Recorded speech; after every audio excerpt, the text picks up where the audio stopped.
Today we're looking at one of the most famous stories in the Bible, Daniel and the lion's den. If you haven't read it for a while, why don't you just press pause and have a read of it in Daniel chapter 6. Basically, Daniel has become this most well-respected person in the city of Babylon. He's one of the top people. He's known for being trustworthy. He's known as being wise. He's known as being someone they can rely on. But there are people who don't like it. And people who try to get back at Daniel. But the only thing they could find of fault with him, if it is a fault, was his belief in God. So they trick the king into ordering a decree that no one can pray to anyone but the king. What's Daniel now going to do? Is Daniel going to hide his faith behind closed doors?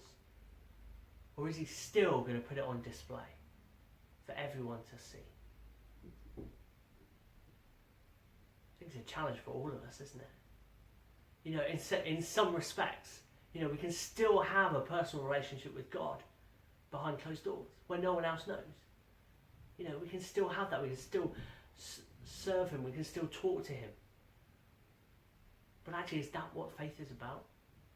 Jesus says, you don't light a lamp and put it under a bowl. Put it on a stand to give light to everyone.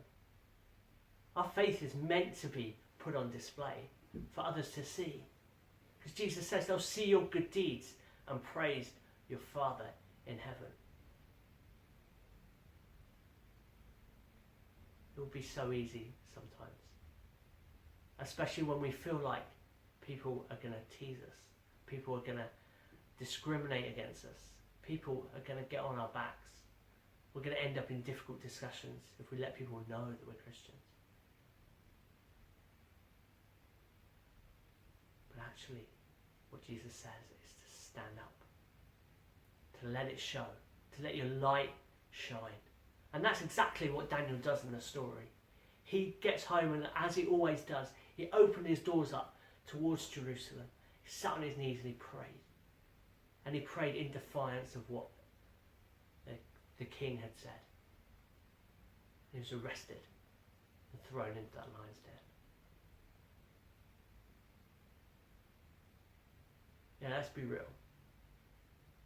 If we let our faith be on display, we will be discriminated against. There will be people who won't like us because of our faith. There will be times when we're actually persecuted because of it.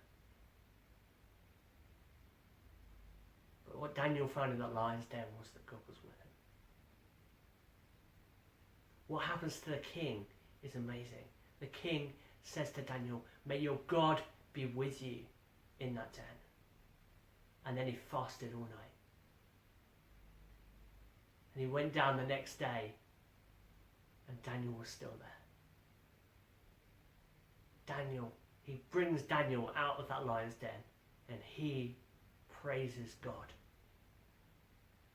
that he kept Daniel safe, and he orders others to do the same.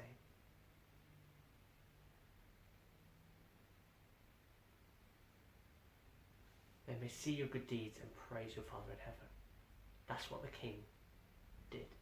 Just think, if Daniel had kept his faith hidden behind closed doors, no one would have known. The good deeds that he had, the fact that he was trustworthy, that he was wise, that would have just been seen as, wow, he's a good man. But instead, they see God behind it. And it's the same with us. When we put our faith on display, people see the good stuff that God has done with it. And they're going to start to praise God too. Yeah, persecution might happen. But God helps us through it. A friend of mine was persecuted, nearly lost his job because of his faith in Jesus. And some of the things that meant he did. As he went to that meeting to discuss his fate, God told him to stay quiet. And the people that accused him, who had made up these lies, their stories didn't match up. Their lies all unravelled. And it all got thrown out.